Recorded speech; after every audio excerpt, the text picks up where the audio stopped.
After a high-stress event, your body doesn't automatically return to a baseline state of repair. Sitting on the couch and waiting for your heart rate to drop is slow and inefficient. Instead, an active neurological intervention forces that recovery to start immediately. In a modern environment, passive rest days rarely lower your systemic cortisol levels. Your brain is still processing work emails, traffic, and screen time as active threats, keeping your stress hormones elevated even when you are not physically training.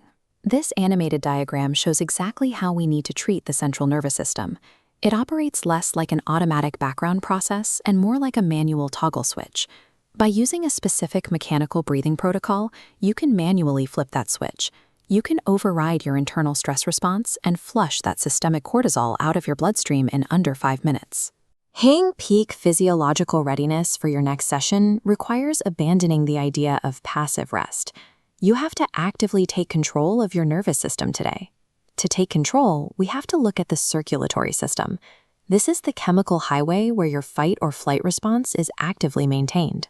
The transition from that agitated state into rest and digest mode is dictated by your carbon dioxide tolerance. Your brain monitors CO2 levels in your blood to determine how stressed you should be at any given moment. When you intentionally manipulate your breath patterns, you alter this pH balance, which directly changes the operational environment inside your brain. That sudden alkaline shift forces the brain to instantly recalibrate. Overly active neural firing rates are forced to slow down into synchronized rhythmic pulses. Triggering this chemical shift does have a cost. You will have to endure a brief, calculated spike in adrenaline to successfully prime the system for the drop. Knowing how to manipulate this specific chemical balance separates elite athletes from amateurs who leave their autonomic state up to chance. Mastering this chemical relationship between carbon dioxide and blood pH overrides the brain's slow stress signals, commanding an immediate state of deep physical repair. Step 1 is establishing the right environment. Find a safe, stationary place to sit or lie down and get a timer ready. Do not do this in water or while driving. Begin the hyperventilation phase. You are going to perform exactly 30 rhythmic cycles of deep, forceful nasal inhales, followed by completely relaxed exhales through the mouth. This illustrates the chemical exchange happening in your body right now. You are actively saturating tissues with oxygen while aggressively offloading stored carbon dioxide. Around breath 15, you will notice specific physical changes. Expect systemic tingling in your hands and face, along with an intentional surge of anxiety. That adrenaline spike is a mandatory feature of the protocol. You are doing it right, so do not panic. Just keep breathing. This aggressive hyperventilation phase acts as a forced overdrive, wiping the chemical slate clean so the nervous system can begin its recovery cycle. On your 30th breath, exhale completely. Let the air out naturally and then stop. Do not inhale. Create an immediate and absolute cessation of all physical movement. You have now entered a highly specific biological state. You are operating in a sustained breath hold, and your bloodstream has artificially low carbon dioxide levels.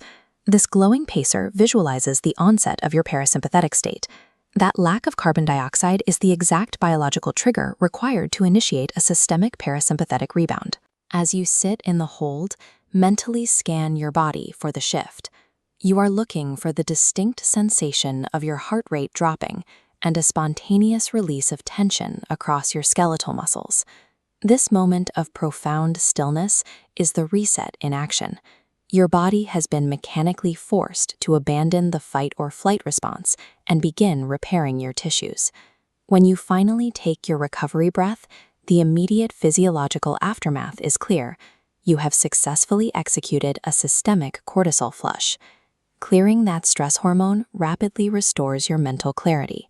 It also primes your system to start physically repairing torn muscle tissue without the biochemical interference of stress. Look at how your core metrics respond. You will see an immediate improvement in your heart rate variability and your heart rate recovery metrics following a single successful cycle. To get the maximum hormonal impact, time this reset strategically within your 24-hour training cycle. The highest yields come from executing it immediately post-workout or right before sleep. Over time, your central nervous system will become more resilient. As it gets more efficient at managing carbon dioxide, you should naturally scale up the duration of your breath holds. Elite high-intensity performance depends on mastering your autonomic recovery.